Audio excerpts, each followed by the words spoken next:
The opening of the heart chakra is a beautiful thing and a very essential step, maybe the most essential step, I would say, in spiritual growth. But at the same time, it is also a terrible thing.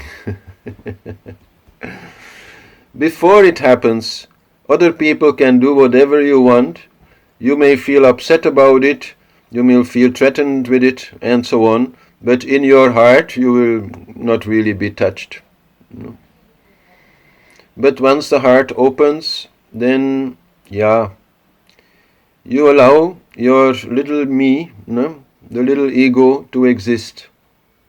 And you also see that in others. That's why you become helpful, and that's why you become gentle, and so on. But then you also more easily get hurt. And if you look in the original chakras drawings, then in the heart chakra you will see 2 times the figure of Shiva sitting there. One Shiva will be sitting hand in hand or arm in arm with Shakti. That is the love. That is what the heart chakra is about, and usually this figure is in front of the picture. But behind there is also one other Shiva with the head, like this, looking up to the chakras above. And so that is where then the journey upwards is needed, to be able to overcome these emotional pain that comes from interacting with people who do not have an open heart chakra, or who in other ways anyhow like step on your heart, let's say. So that journey through 5th chakra of understanding, but especially 6th chakra, where you become more and more identified with your true self, with your impersonal self, also resolves these problems, resolves this hurt. Because then, there's no more Peter Marchand on whose heart you can step. The person who feels hurt, the person who feels disgusted, the person who feels, I never should have gotten into this relationship, I should never have trusted this person, I should never have believed in him. That person is the individual ego, And so we can only resolve that problem by somehow transcending the individual ego. And slowly, that becomes more transparent. And our feeling of self-esteem is more and more centered in the self, and not so much in that personality. So that at that time, whenever something like that happens, we do not feel personally hurt, because there is not so much of a person anymore to be hurt. And we also see, that is the real seeing that happens also then in the higher chakras. We really also see that whatever happened with that person is totally impersonal, that he would have done it with anybody else, same way. Let that be clear. This has actually nothing to do with you. This problem that you feel in you is actually your problem. And the problem that he made is his problem. And you are confused about the two. So he can only hurt you there within you where it can still hurt. Where there is still some uncertainty, where there is still some attachment. Only then you can be hurt by such a person. If you are not really having such a attachment to yourself, and also then not such a question about yourself or uncertainty about yourself, then who can hurt you by dropping you? Then you see this is just his problem. You won't feel dropped. You just feel, okay, he came, he went, somehow it didn't work out. I'm sorry for him, because maybe it could have been good for him. But you are not in any way involved in it, because whether he is there or not, you couldn't care less, honestly. That's how at some point it becomes, no? You are gentle to everybody, you are happy for everybody to be there, you are happy for whatever loving exchange there is with everybody.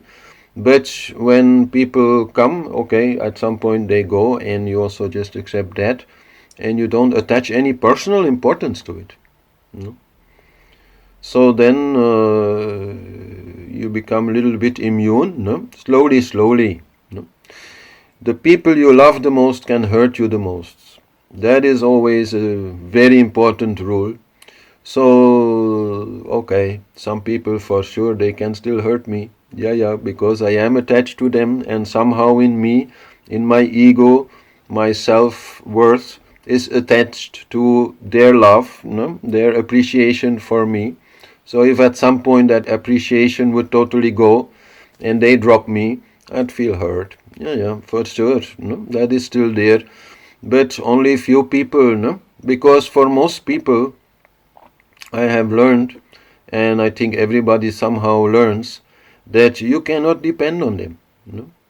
Some days they'll be nice, in nice company, and some days they'll be troublesome. But that is because of what is happening inside them. That has nothing to do with me or with you. And so that attitude then changes. And okay, when you have this feeling now of being hurt, part of the process is to let go. And this letting go means letting go of that person, letting go of that relationship, letting go of whatever importance you are attaching to that person. But it also means to let go of that part in you which attaches some importance to that person, which there somehow was trying to find something, and it didn't work out. So okay, you let that go, and then all of that is best of all realized in meditation. In meditation, more and more, we go from the individual, from the personal, to the universal.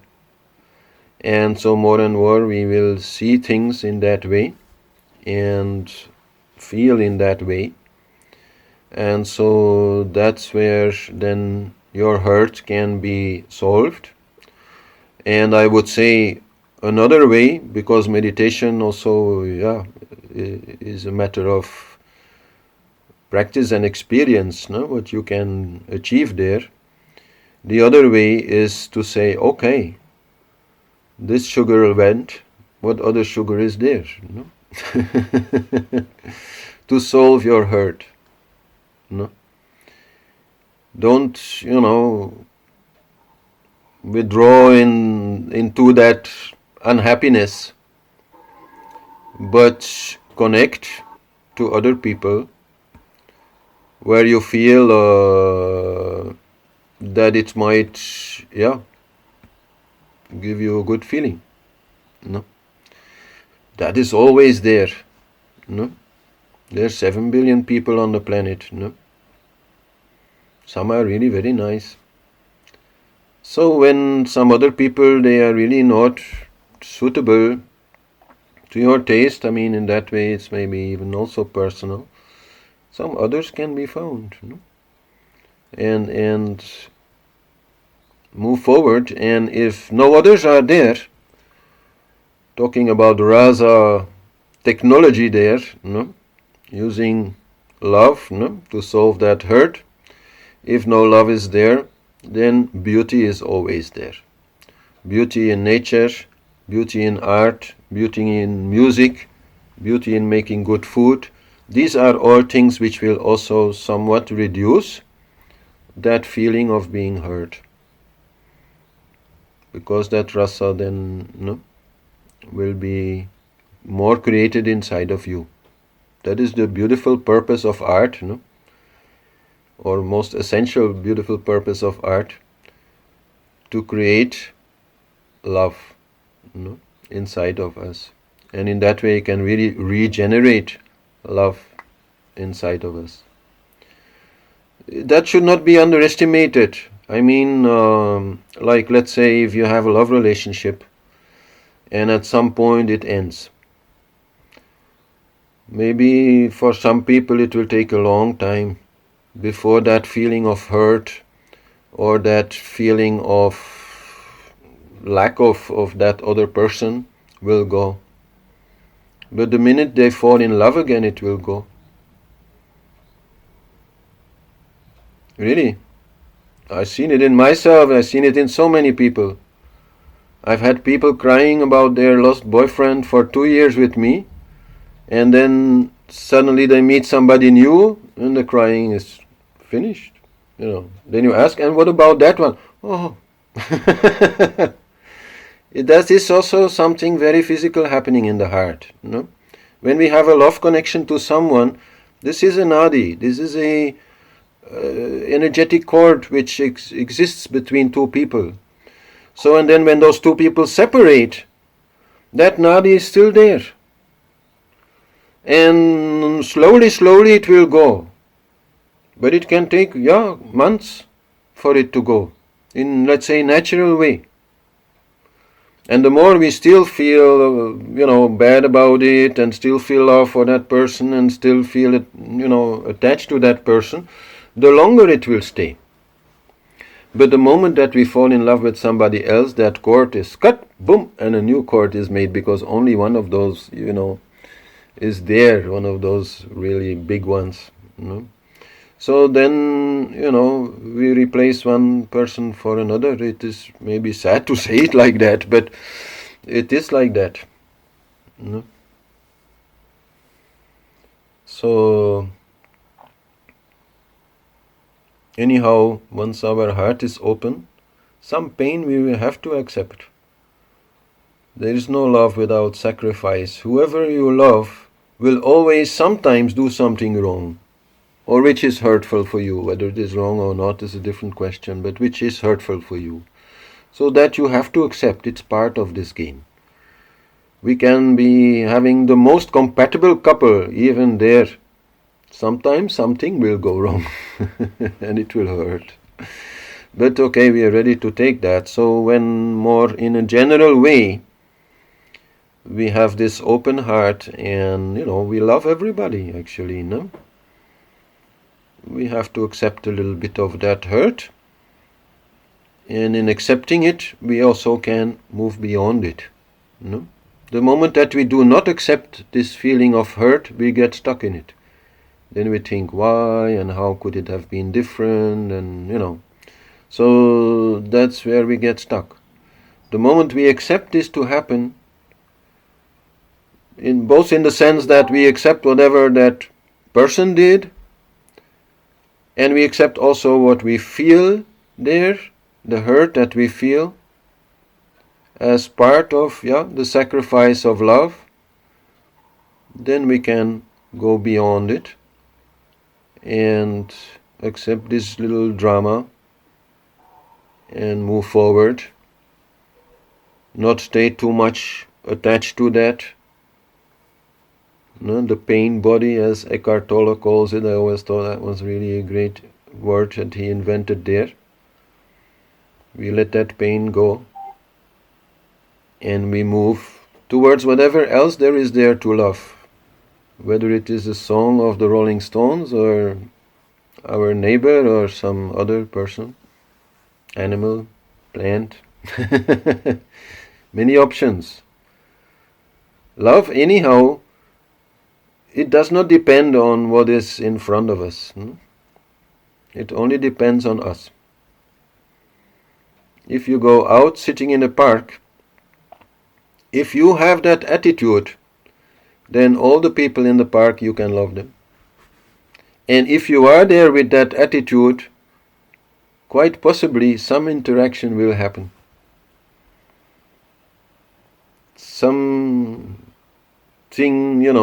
will start coming, some conversation, and you will have maybe a nice contact there. But to do that, first you have to have the love for yourself. Unshaken, 100%. so that you are not afraid to open your heart to others. And when you have that, and you do open to others, and you are there sitting on that park bench with a little smile, inviting, so to speak, things will happen. I tell that to a lot of lonely people, but most of them, they don't have that self-love. So then it doesn't work.